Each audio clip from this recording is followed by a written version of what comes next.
I genuinely didn't know what to call this presentation because it is full of ridiculousness, and so I went with "We're all mad here." Oh my gosh, it's Crypt. Sorry, I just need a second. Hey, boo. Okay. All right, so he just got here from the airport, so I'm very excited. So who am I? So who is this guy? So as mentioned, my actual name, my given name is Neil Wyler, but most people in this community know me as Grifter. By day, I do threat hunting and incident response for RSA, and then by night, I do a bunch of other things. By those bunch of other things, I mean I'm a DEF CON goon and have been for 17 years. I run all the contests, events, villages, parties, and the demo labs. So basically everything that isn't somebody getting on stage to give a talk is what I'm responsible for. I do that very poorly, but they keep having me come back. And so I've been doing that for quite some time. I mentioned that it's everything except for people getting on stage. That's not necessarily true because I'm also part of the DEF CON review board. So every talk that gets submitted to DEF CON, we review those as well. So that's a lot of extra nighttime hours. I also do all of the technical operations for the Black Hat security briefings, and I've been doing that for 15 years.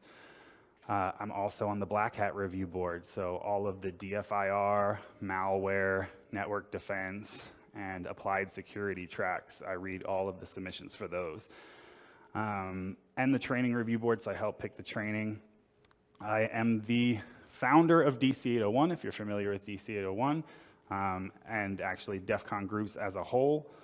One of the co-founders of 801 Labs, the hackerspace here in Salt Lake City, here, that away. I have authored 3 different InfoSec books. I'm actually working on the 4th right now. I've spoken at Black Hat 6 times, DEF CON 8 times, RSA conference, ShmooCon, Derby, all these other conferences all over. I like getting on stage, I guess, despite my introversion. But yeah, so that's me. I think that's supposed to make you want to pay attention to what I have to say, and now I'll tell you about a roach. So, story time. This is Trevor. So, I can already see this is going to be weird because we had to move it over to different laptops. So, the PowerPoint some things are going to be off, but it's all good. So, here's how this all started. I went to Smashburger across the street from Derby, and they have delicious milkshakes. I love milkshakes. I don't drink, being LDS and being from Utah. Milkshakes, are how I throw down. So yeah, milkshake o'clock. Yes, lost. No, milkshake o'clock, lost, Crip, Jay. Also, we do milkshake o'clock. We'll just be like, what time is it? It's milkshake o'clock, and then we go get milkshakes. That will happen here a lot. Yes, Hex in Vegas, best milkshakes ever. So I get a delicious milkshake, as I often do. The first sip that I take of the milkshake, now mind you, this is after I've already eaten the burger and the fries and stuff like that, which is good because I probably would have left it at that point, and I was pretty hungry. But the first sip, like something goes in my mouth, and I'm like, this doesn't have any toppings. This is a salted caramel milkshake. Why? What is that? Now I swallow the milkshake portion and kind of do that, like filtering it out like a whale, I gotta pull it. And I pull it out and I look at it, and Doc Kahuna and Jay were with me, and Doc Kahuna was sitting across from me, and I was like, and I'll try not to swear often in this. I swear a lot, but I'll try not to swear often in this, but I just went, you've got to be shitting me. And he goes, what? And I went, flick. And I flicked Trevor down onto the paper, and he goes, no! Oh! was that in your mouth? And I'm like, yeah. And he's like, are you freaking out right now? A little bit. So, I go show the people at Smashburger, hey, here's this thing that I just found in my shake. Just so you, heads up. Not what I ordered. The folks at Smashburger say, well, that shouldn't have happened. And I was like, that's good to know. Like, I'm glad that you cleared that up. Do you want us to make you another milkshake? And I was like, I'm good. And they didn't know what to do. I took a picture of the roach because I was like, and then I'm glad I did because he immediately disappeared. Like somebody absconded with Trevor and his physical body quite quickly after that. But I was just like, all right, well, I guess let's get out of here. That was gross. And they're like, can we refund your meal? And I was like, it doesn't really matter. Like, the $14 doesn't take the roach out of my mouth. So we left. And I tweeted this out. So watch out, DerbyCon. This is the roach. I sucked up my straw of my milkshake from Smashburger. I'm going to name him Trevor. And that was it. Well, I sent that out. Smashburger's social media folks immediately send me a message. Please DM us. We need to talk, I'm like, okay, we should. I don't know what there is to talk about. So I say, what's up, guys? And they're like, what location was this at? And will you please give us your phone number so we can call you and talk about this? I'm like, sure. So I tell them, where it's at, and I say, okay, let's chat. I give them the phone number, and so they call me the next morning. And they were super nice. Like, the person that I talked to, the guy was really, really nice. He was super apologetic. He's like, oh man, I'm really, really sorry. This is what our schedule is for pest control. This is all this stuff, blah, blah, blah. And I'm like, it's fine. It happens. There's bugs in restaurants. I get it. And he was like, all right, so let's just get to it. Like, let's talk about compensation. Like, what type of compensation do we need to talk about? And I was like, oh, dude, I don't want anything. And he's like, what? I was like, no, man. It happens. It was gross. I just want to make sure you clean the restaurant. Like, all my friends are over there eating, and I was telling the manager, like, hey, check all your milkshake cups. And he looked at me confused, like, why would I do that? And I'm like, it's like, because of Trevor's family. And so he keeps talking and telling me more about their schedule and says, look, let me send you some coupons or something, like, I can send you free meals, blah, blah, blah. And I was like, honestly, man, I really appreciate it, but I don't want to get anything out of this except that you guys make sure the restaurant gets clean. And he's like, oh, we'll do that. So I said, here's the thing, though. I said, there's a lot of people here at this conference, and we're all pretty upset about Trevor. And he starts busting up. And he goes, I saw that. And I'm like, well, Trevor's got a lot of kids, and now they have no one to provide for them. So what would you guys think about setting up a college fund for Trevor's kids? And he's laughing, and he's like, oh man, I gotta say, this ruined my week. I was freaking out, but you're being super cool about this. I was like, yeah, well, I'll tell Trevor's family that. He's like, if you change your mind, here's my number, here's my email address. If you need anything, please reach out. And I'm like, it's good. And so I tweet this out where I say, got a call from Smashburger. They're awesome. We asked them to set up a college fund for Trevor's kids. R.I.P. Trevor, 2017 to 2017. And they were super cool. So people are kind of following this a little bit and laughing, and obviously like people that I know are like, dude, did you really drink a roach? And I was like, yes, and it was gross. And they were like, oh, like, what if it was the other kind of roach? And I'm like, also don't want it in my milkshake, like, but whatever.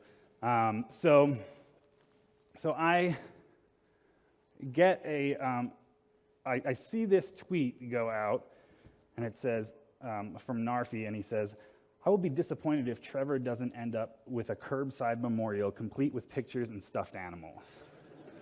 And so I was like, this has to be a thing. And so it became a thing. So Narfi goes and he's like, I have the first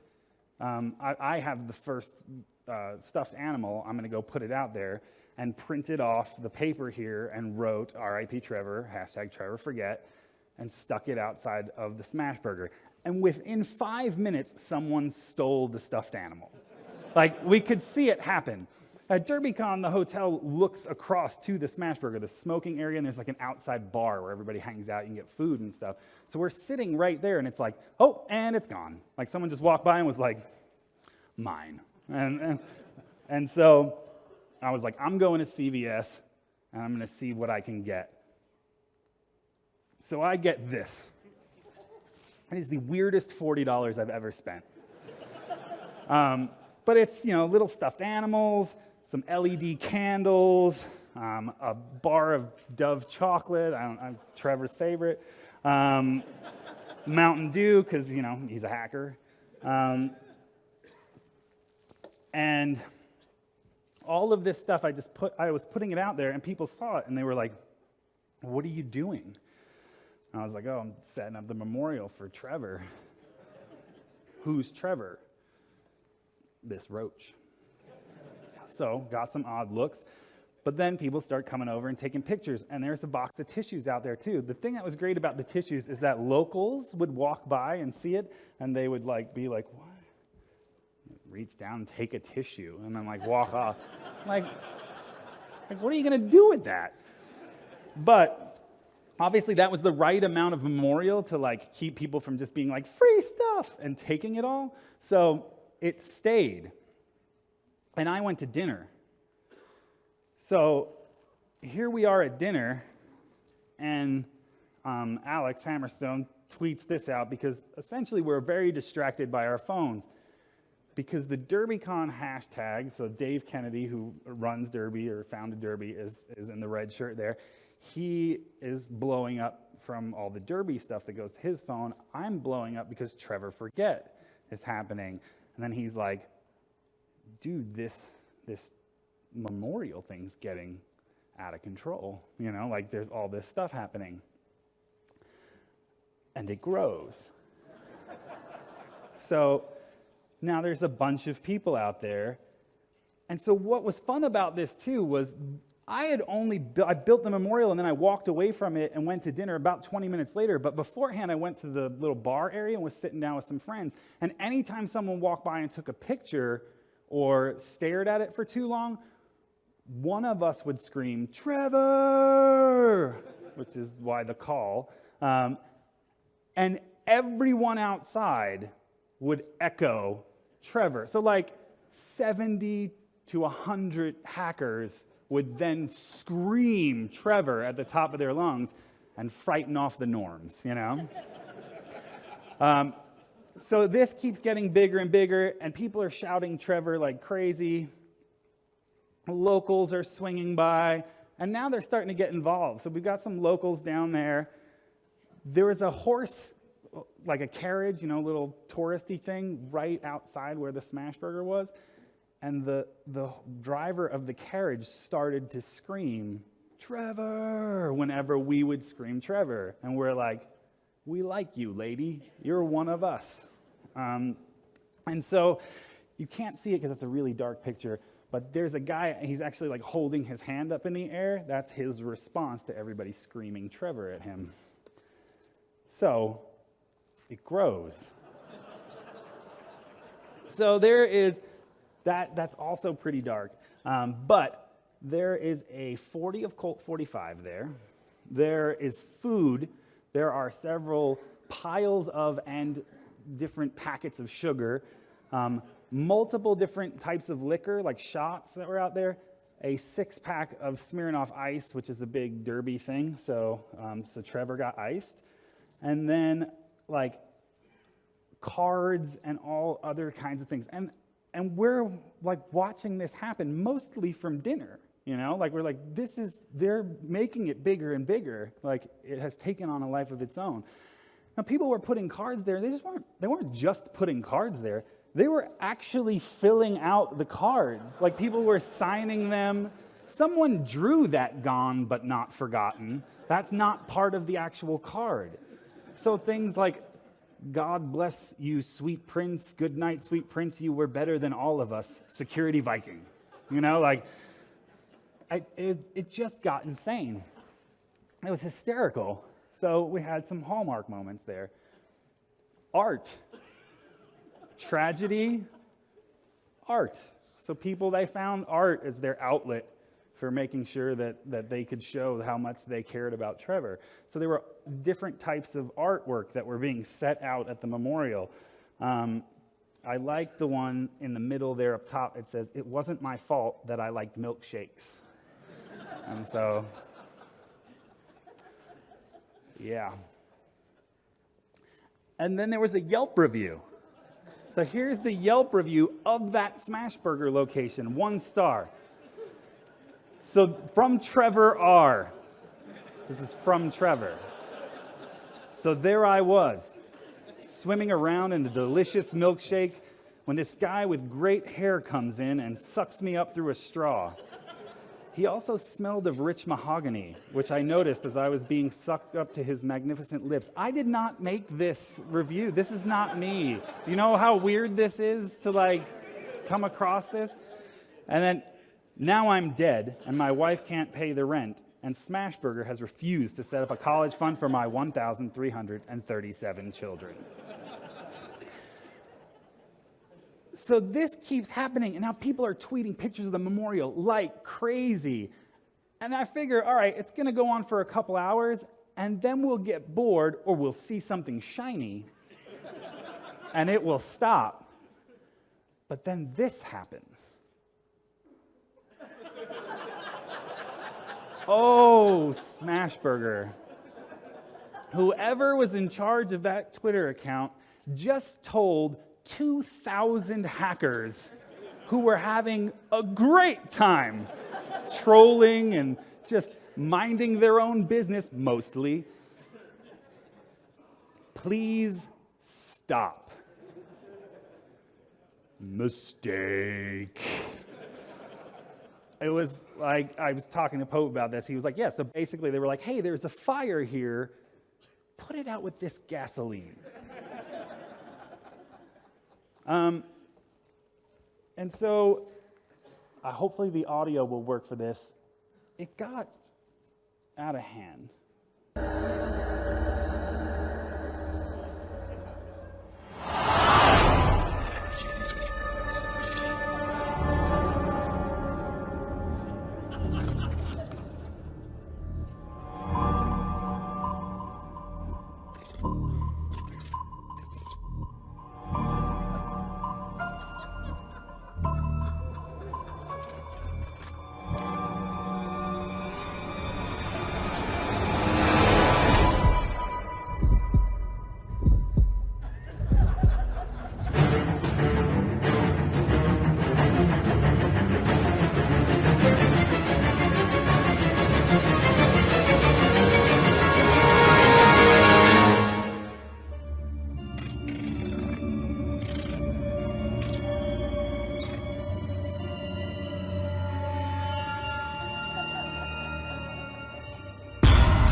Now, yeah, right? I mean, honestly. So Khalil made that while we were, we were at dinner. He was the one sitting next to Dave on his phone, also just hypnotized by what was taking place on Twitter. And we got in the Uber, and from the restaurant back to the hotel, he made that video on his phone. and then uploaded it. Like, he was like, they said, please stop. I've got something for them. I was very impressed. That is not the first time Pilgrim has inflated things. Yeah, yes, that is very. So that's not the first time Pilgrim has inflated some things like that, and it's true. He has quite a talent. So then Trevor set up a Twitter account, apparently from the beyond. Now, again, this is not me. Like, so I'm like, what the hell is going on? Like, he's following one person and it's me. And then it says in his profile, I'm a roach and Grifter sucked me up a straw at DerbyCon. Now I'm dead. Now, see, he's got hundreds of followers. He retweets a lot of things that get tweeted about him, or does actually really funny replies with GIFs and stuff like that. Like, I don't know, again, I still don't know who is running the account, but they're really funny. So Twitter just loved the hell out of it, and Derby just kept it going. They did have an odd fascination with my mouth. My favorite tweet is probably April's, which says, "Where do I sign up to die in Grifter's mouth?" Hashtag Trevor forget. And then Russ says, "Do you think this entire thing with Trevor forget started with a dare, or perhaps Trevor telling his roach buddies, 'Here, hold my beer'?" And Panadero replies with, "Like most people, I think he just wanted to be in Grifter's mouth." So I'm gonna start selling tickets, I think. And it just keeps happening. So I like this one here because it's got heart. It says, "I went to DerbyCon to get better at finding bugs and see family. I didn't expect a bug to find my heart." And then Bill Pollock, who owns No Starch Press, tweets out, "Coming this spring from No Starch Press, the Book of Trevor." And then look who tweeted the other tweet. That's Will freaking Wheaton. "Trevor was too good for this world. Good night, sweet prince. There are worlds other than this, and you shall reign over them all." Will Wheaton! I'm like, no way. Again, just absolute insanity. There were so many tributes. People doing toasts to Trevor. Someone dressed up as the Pope came across the street with hat and all and inducted Trevor as a saint into the Church of Wi-Fi. They had taken several Bibles from their room and set them at the memorial at this point. There was also, if you haven't seen the No Starch book, POC or GTFO, it looks like a Bible. It's really, really nice. They were reading passages from that above the memorial, and everybody was standing around. Like, it was insane. And again, every 5 minutes, somebody yells, "Trevor!" and off it goes. So the cops showed up. And not just once, multiple times. So the cops show up and they're just like, what's going on? You know? You can see there's a fire truck there too. They just wanted to make sure those weren't actual candles. And we're like, we're hackers, we're afraid of fire. The electricity, we're good with that. So LEDs for days. So they were good, an ambulance was there. What started happening, though, was all these first responders were hearing from their friends about this ridiculous memorial. And so they were showing up and taking pictures with it and like stuff. So the cops were like taking pictures with the memorial. Somebody came up, they hand the cop a beer, and he pours it out for Trevor on the sidewalk. And I'm like, what universe are we in right now? But the cops were in on it too. They were like, all right, like it's good fun. Actually, what's funny too is just when the cops were showing up, so a guy comes walking up and he is like looking at the memorial and he's like, "Hey man, what's going on?" We're like, "Oh, it's a memorial for our friend Trevor. He passed away." And he's looking at the 40, and he's like, can I have that 40? And I was like, oh, yeah, dude. I think Trevor would want you to have it. And he goes to reach for it, and he stops, and he's like, nah, I can't drink no dead dude's 40.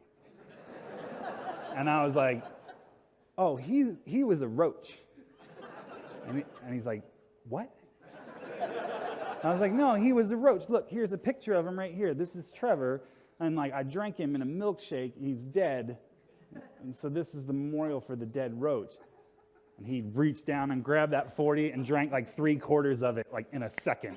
And I was like, yeah, you can drink that 40. And then he paced back and forth for a while and slowly drank the Smirnoff Ices. But as soon as the cops showed up, he ran away. So Smashburger had a little bit of a social media meltdown. People were tweeting stuff to them and saying like, hey, you know, what are you guys going to do about this or that or blah, blah, blah. And they were like, this was addressed. Or they were like, hey, blah, blah, blah. No one asked you. And we're like, oh my gosh, we've broken them. Like, this happened. At this point, I can only imagine that Smashburger corporate is just going, why, oh why, didn't he just take the money and go away? You cannot buy my silence. I will not be silenced. So the next morning, people start paying small tributes to Trevor in ways like getting their coffee in the name of Trevor. Or those are two different receipts, one from the airport Smashburger, where the name on the receipt is Trevor, and then one from another Smashburger where it is a strawberry shake that the person had purchased for Trevor. And while I was at the airport getting ready to leave that morning, someone paged over the intercom system or whatever Trevor forget, please meet your party at the Starbucks. Trevor forget. They actually said like forget, Trevor forget, but I don't know if that was an accent or if it was just, but they were like, so lots of tributes to Trevor.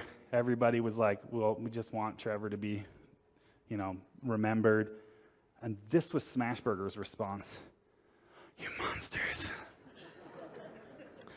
So that is the pest control truck the morning of there to senselessly and brutally murder the rest of Trevor's family.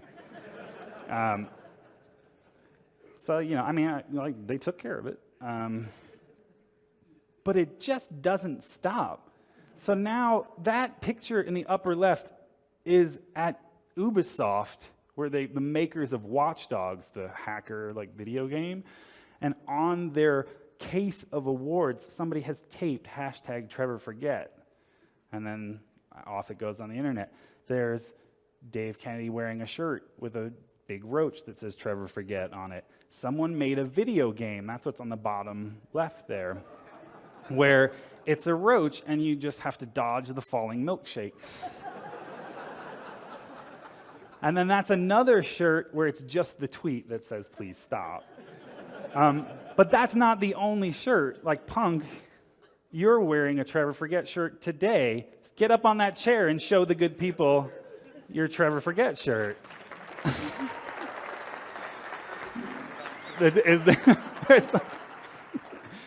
So. When you saw that please stop, did you know you'd won? When I saw the please stop, I didn't know that I had won. I didn't realize it was a contest, but I did know that they had lost. That was at that point that I knew that they had lost. So, but then this is how you actually win at social media: is somebody tweets out, it's rumored that Trevor's dying wish was for Sox 5 and Metasploit, and then tags Rapid7. Rapid7 responds, we've locked at Metasploit in a room until they figure this out, for Trevor. I'm like, winning. That, they know what they're doing. But you can imagine, as an outsider, somebody who's not a DerbyCon or who never saw the first tweet, what the hell is going on? So there was cause for confusion. So for about 6 hours yesterday, I thought a hacker named Trevor died in a car accident because of some weird tweet chiming. So I'm watching all the Trevor stuff fly by going, man, this guy really knew some people. Then I found out it was a roach, and it was epic. Smashburger has no idea what they're in for every year. And that's true. Hey, DerbyCon next year should be DerbyCon 7. Please stop. Dude, plans are in the works already. Like, there are moments of silence at upcoming cons that people have already said. At Cactus Con, they did some stuff for Trevor. Trevor is doing something with the vault downstairs. Like, Trevor's everywhere. He will live on. So it was trending on Twitter. Like, hashtag Trevor Forget was trending on Twitter. So it gets picked up by different news agencies. So the Miami Herald, International Business Times. This one here, Salted Hash, the CSO Online. That's Steve, and he's the one I was hugging, where I was my sadness. But he wrote up an article on it and had some pretty funny stuff in there as well. So this started getting shared with the world. But the one that really mattered, at least for me, was that bad boy right there. Somehow KSL saw this. So for those who aren't local, KSL is our local news station or whatever. It is the news station of choice for most folks. And I didn't know that this had happened. Again, I did not tell these people that this was happening, but I do get a text from my wife who says, hey, her friend, Alexa, she's like, Alexa just sent me a text saying she heard your name on the radio. She heard them say Grifter and hackers and Trevor. And I'm like, what? No, whatever. But then somebody else sends me a text, hey, I just heard about Trevor on the radio. I'm like, what? And I start getting these requests sent to me, hey, can we use your picture on our website, or we want to do this? And I'm like, every response was the same one. And it was just, I think Trevor would want you to do that. Please tell his story. Well, if you look at what the Russians can do, they understand our political system. They understand hot button topics. And I was actually discussing this whole thing with my late friend Trevor over a milkshake a month ago on how easy it is to actually go and purchase ads in certain areas and demographics to be able to start to sway public opinion. Yeah. Yeah.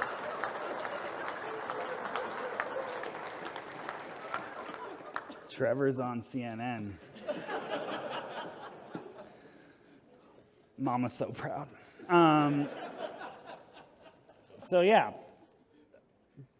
this is all fun, and it's excellent trolling. But one of the things I think that is awesome about our community, the InfoSec community, the hacker community, is that we will often take something as benign as ew, that's gross, and then find a way to turn it into something good.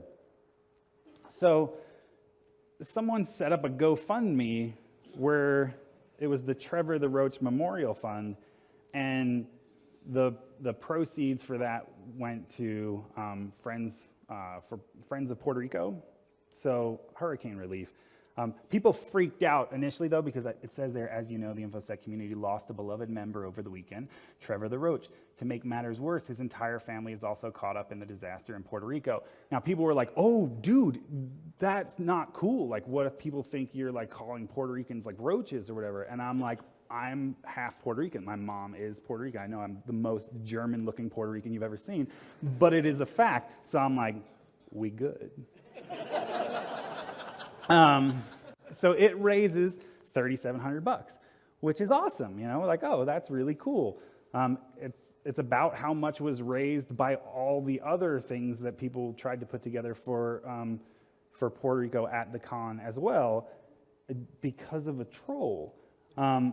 But then Bill Pollock, again, who owns No Starch Press, tweets out, "It's a humble bundle. This one is dedicated to the memory of our beloved Trevor.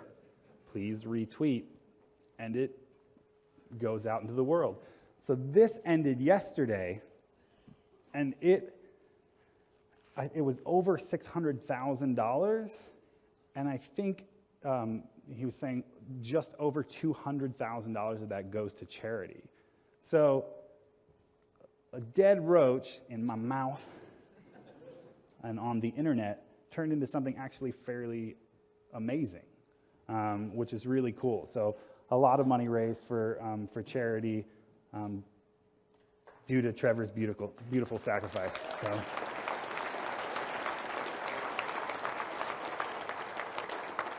So that's it. Like, that's the story of Trevor. I'm glad that I got it out and that it's being filmed, because I have had to tell that story I don't know how many times. Like, people are like, "Tell me about Trevor." You know, like, I'm at my in-laws for dinner on Sunday. "Tell me about Trevor." I'm like, I don't wanna. I say it too much. So that's it. So it's out there now. There's everything that happened, the conversations I had, and all of what Twitter did, and our amazing community that turned it into something positive. It was just pure fun for everyone except Smashburger. But, you know, we had a good time with it, and it's still going. Every day, #TrevorForget tweets are still going out. So I encourage you to keep Trevor's memory alive. And throughout the conference, look for opportunities to, one, drink a milkshake, because they're good. It's basically like my Mormon alcohol. And two, like, remember Trevor when you're doing it. So now, all right, I'll get serious. Trevor! Trevor, I love you, buddy. So I realize that's pretty small down there. So the asterisk says, I can't actually get serious. Everyone who knows me already knows this. This is a sham. I just didn't know how to segue to the next topic. So I'm going to talk a little bit about security stuff now. Shocker, SaintCon, baby. So I'm going to talk a little bit about InfoSec Rockstars. I wish that this wasn't as real as it is. Those are the icy hot stunners. Yes. It's funny you say this, because I'm going to talk about the same thing, which shows how much of an issue this is. You're going to talk about InfoSec Rockstars? So Lost will also be talking about InfoSec Rockstars.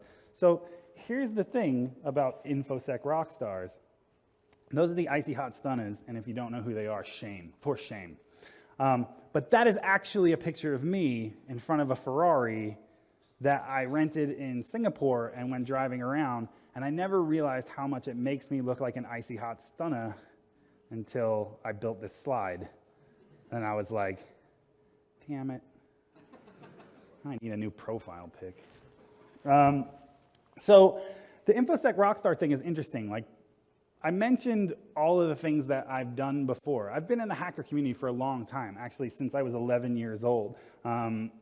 I broke into all the things, I did all the bad stuff, and then eventually, turned over a new leaf, which actually was just that somebody would pay me to do it as a professional, and I was like, cool, I was going to do it anyway. I'm one of the lucky folks who gets to do what they love as their job.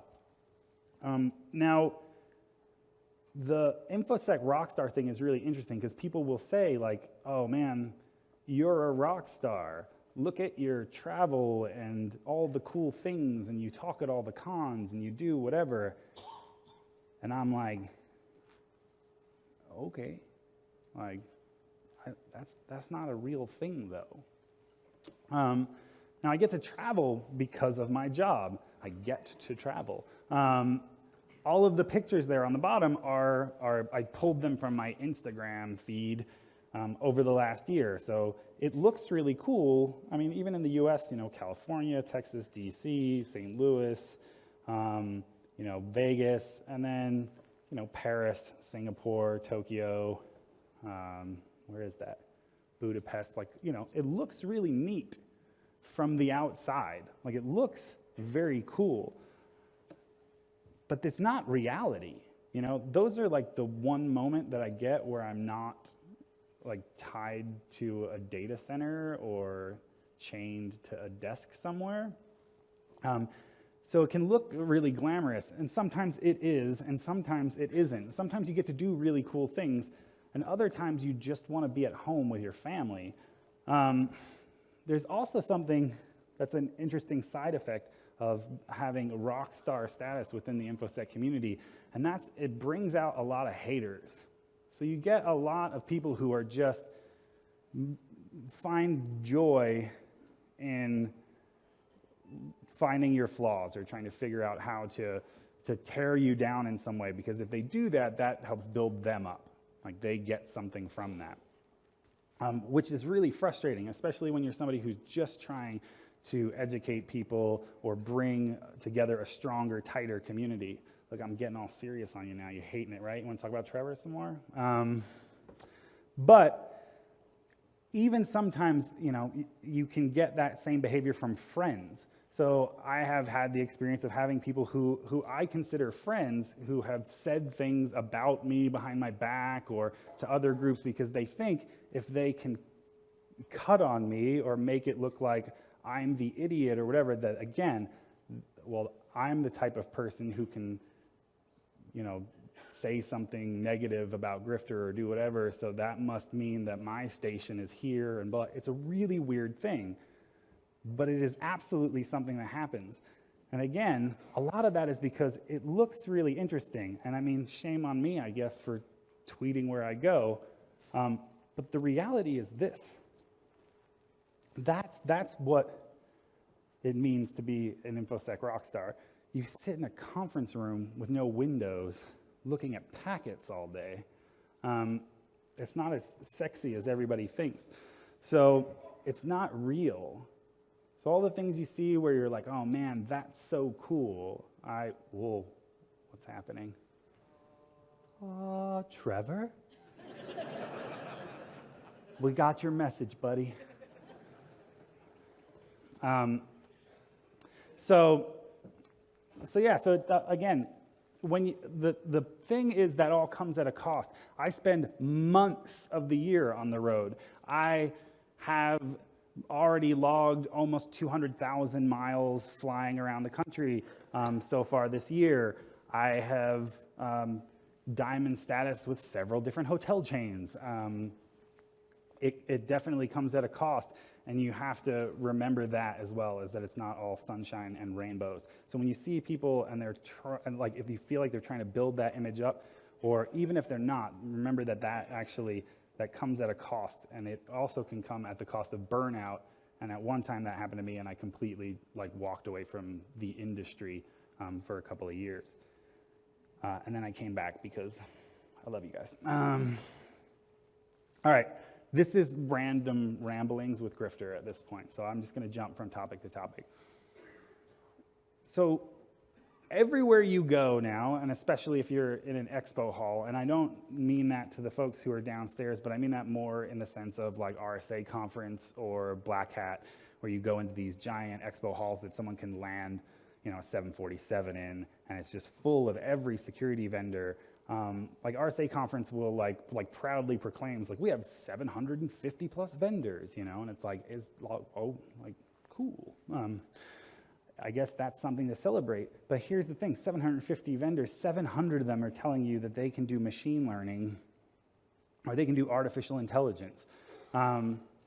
They want you to believe that AI and machine learning is going to solve everything. But again, that's not reality. So reality is the solution is people. And I think we are forgetting that because we're hoping that automation and scripts and AI and machine learning, all these things are going to do the legwork for us. And they can only do so much. And if you can find things that dial the information in that you have to make it better for you or make you a better analyst, CISO, whatever your role is, from the level 1 analyst all the way up, then great. But if someone tries to sell you a product because they say they've got AI or machine learning and they've solved security or no more data breaches, like those airport ads that you see, they're trying to sell you some snake oil. It doesn't exist. It's not a real thing. If they want to sell you something to help you be better, then maybe they're worth talking to. But yeah, like I mentioned, I do reviews for DEF CON and for Black Hat, and the number of talks that we get that have something to do with machine learning is just obscene. It's crazy how much stuff came in this year specifically around that. I'm going to give a little advice career-wise. I love this quote from Richard Branson. It says, if someone offers you an amazing opportunity and you're not sure you can do it, say yes, then learn how to do it later. Do that. Keep saying yes. It's okay to be nervous when somebody gives you something, a new task or something to take on. It's probably not okay to be afraid, and you definitely don't want to be lazy. So when somebody presents you with an opportunity to head up a new project or look at something a different way, take that opportunity. Say, sure, I don't know what the outcome of this is going to be, but I'm going to give it, 100%. I'll go try to make sure this thing is successful. And then surround yourself with people who can help you be successful, and go in there and figure out how to do it, together. When I wrote my first book, I had no idea what I was doing. I still don't, honestly. But I had no idea what I was doing, and I talked to a publisher, and I said, oh, you should write a book like this, and he said, yeah, we should do that. What do you mean we? And I was like, dude, I couldn't write a book, and he's like, we'll teach you. I was like, all right. And so I did it, and it was great for my career, everything. So it's okay to be nervous, but just say yes. So I say when opportunity knocks, like, answer the door type of thing, but don't just wait for opportunities to show up.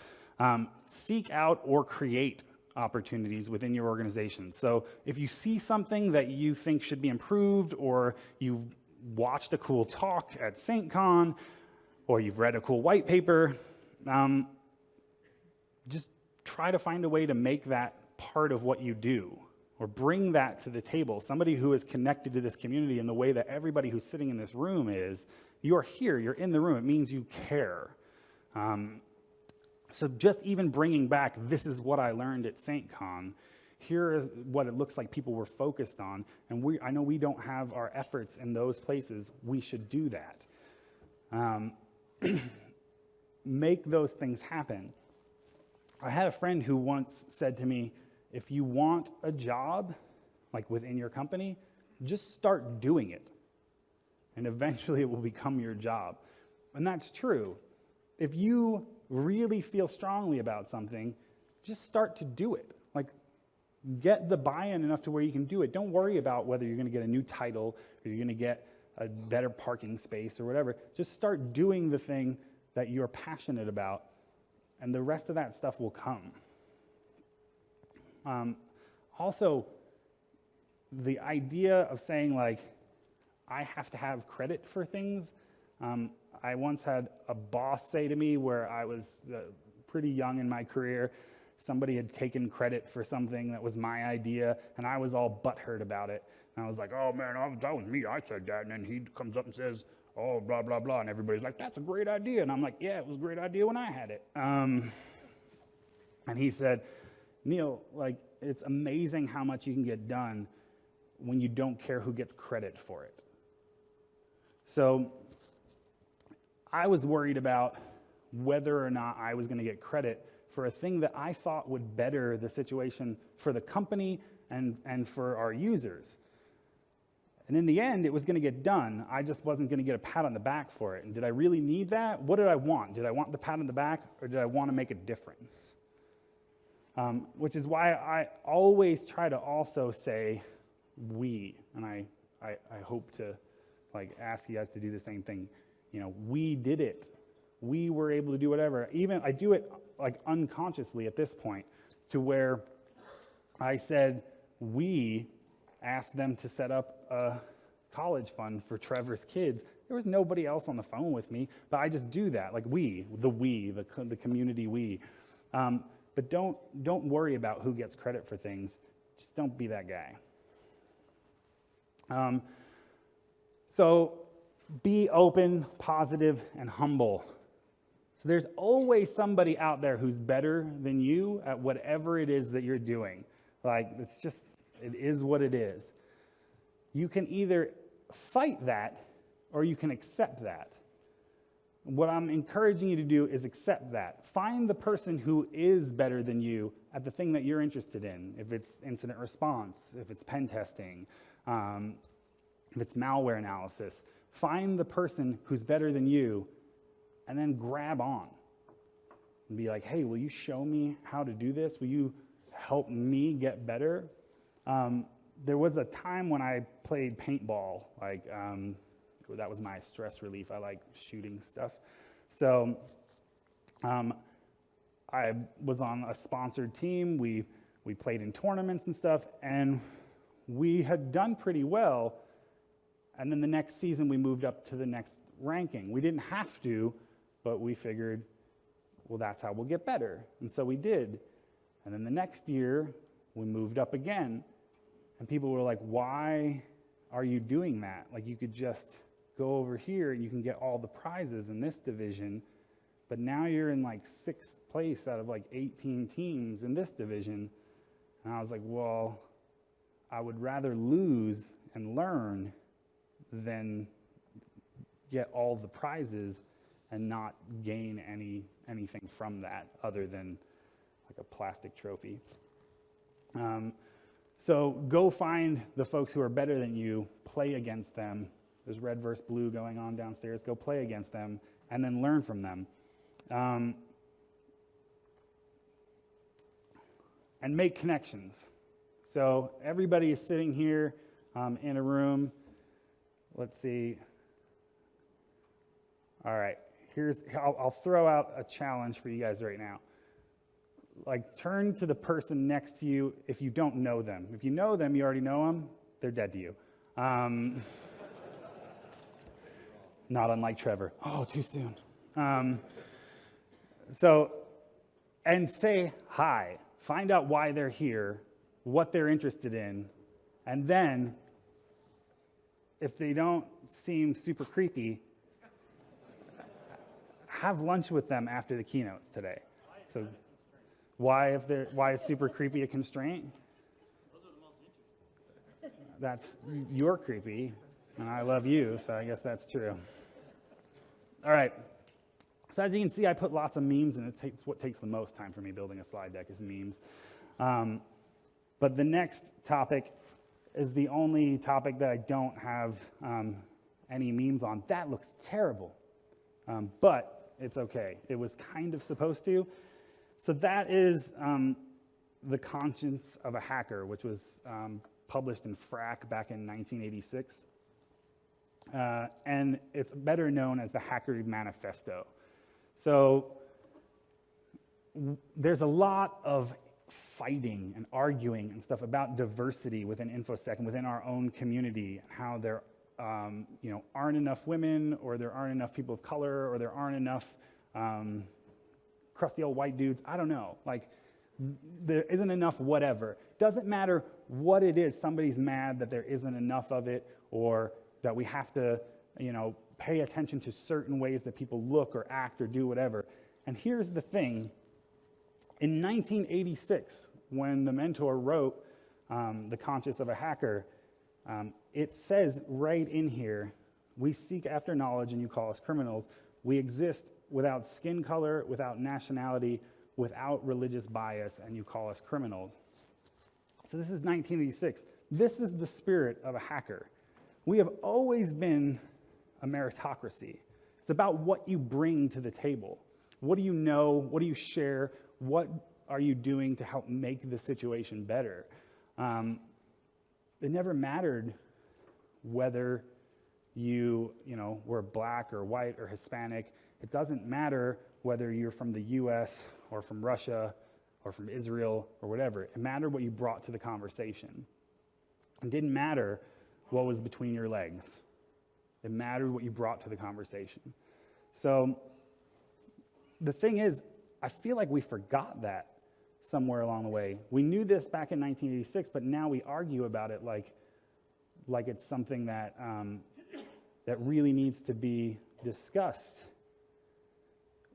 We're hackers. We don't care. I don't care what you look like. I don't care who you are. I care about what's in your head. I care about what you're contributing. We've always been that community. Diversity is something that's been part of computer science, mathematics, and the hacker spirit forever. So, can anyone tell me who all four of these people are on the slide?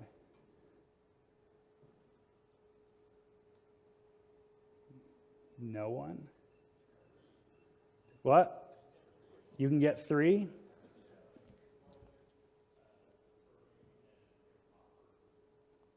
All right. What? And Katherine Johnson. That's right. So that's the fourth one, Katherine Johnson. So Alan Turing, who was gay, which we would not care about, but they super cared about back then. Lady Ada Lovelace, probably the first hacker. A woman. These are the pioneers of what we do today. This was all started by a woman, but we want to argue about whether women belong in our industry or treat them differently or do whatever. If anything, show reverence. Grace Hopper, original pioneers of computing. I mean, the reason we use the term bug is because of Grace Hopper. Found a bug in the system. What was the bug? Trevor. Everybody who said Trevor, I love you. I was hoping you would say Trevor. But it was a moth. Trevor! And then Katherine Johnson, who was part of NASA and getting Apollo 11 to where it needed to be, was so smart that when they started replacing the human computers that they had, including Katherine Johnson, with computers, she checked the computer's math to make sure that it was correct. And she is not only a woman, but a woman of color. So it's time to put all that nonsense aside. Everybody has the ability to make this community good, better, and incredible. And if you're focused on what someone looks like, or their gender, or who they decide to sleep with, whatever, including religion. And I'll say that because we're at St. Con, and here we are in the heart of Provo, Utah. As I mentioned earlier, I'm LDS, but I'm a convert, so I kind of look at things slightly different than I think some people do. We've had people come to the hackerspace in Salt Lake City, and there are people there who are having a drink, and they're like, oh, well, I'm not comfortable here, and I don't think you guys should allow people to drink. And it's like, well, that guy is 40 years old, and if he wants to have a beer while we talk about hacking the Gibson, then he should be able to do that. Well, I'm not comfortable. Well, that sucks. Don't put your personal beliefs and what you believe to be moral on someone else. Again, it's not about what they're drinking, it's about what they bring to the table. All right, so really quickly, as I wrap up and let Lost get up here. So speaking of community, humility, and making connections, the next person who's going to get up on this stage is Ryan Clark, also known as Lost. So I met Lost back at DEF CON 14, I think this is 14, where he was hosting something called the Mystery Challenge. So the Mystery Challenge was awesome. It was all this tech, and we got to open this little box, and you had to pick the lock on it and get in, and he handed us a box. Like right off the bat, you got this cash box and had wires going into a display and all this craziness, and we were like, oh, this is awesome. And we spent probably a few hours on it. I was kind of on the dream team there with Eric and with Joe Grand and Thorne and stuff. Like, we had some good folks, and we did really well, except we overthought something. So we came in third place. But it was amazing. It was like no contest that I'd ever seen at DEF CON before. And so I was really excited for that. There was hardware components that you had to work with. There was locks that you had to pick, all these things. And as years went on, it just got more ridiculous. So this is DEF CON 15. You can imagine what that was like for Ryan to haul around an airport or hotel. What's funny here is that's a guy on the bottom right cutting open the box. So then Lost introduced like getting points for finesse or not having finesse. He was shooting sparks 15 feet into the conference area. So he says he was shooting sparks 15 feet into the conference area with an angle grinder. These guys are also cutting their box open. This box, when you would pick it up, if you tipped it over, that display would give you a warning and say, like, don't tip me over, basically. But it had locks on the bottom, so you had to pick the locks. Like, we put it between some chairs and laid under, and we're trying to pick it. He's a jerk. But one of my favorites is DEF CON 16's Mystery Challenge, where Lost hand-bound these books. Now, these books were amazing. High-quality, glossy photos, different crypto puzzles all over them. And the letter X, or the crypto would lead back to X marks the spot. Like, you'd solve it and say X marks the spot. We're like, what? Beating our head against this. What you see in that picture on the left is a small gold sticker, which represents a plate that says Ex Libris Lost Boy, which means from the Library of Lost Boy, which is what they used to put in books back in the day when they were very expensive and more rare. So when he gave us these books, he said, this is a library book. You have to care for it. You can't, you have to give it back to me in the condition you get it. So we were very careful with the book. But after all these X marks the spot, finally, we're like, hey, that says Ex Libris Lost Boy. X marks the spot. So we think we're very clever. And we heat up the sticker with a blow dryer in the bathroom, and we slide a knife underneath it so we don't harm the sticker in any way. And underneath, there's nothing. So we're like, well, that sucks. But I refuse to believe it, because I'm like, this entire book has led us to this point. There's got to be a reason that we had to look under this sticker. And I'm scratching at the paper, and my fingernail punches through. And I'm like, you've got to be kidding me. And embedded in the cover of the book was a little pocket, a little spot in there that had a micro SD card on it.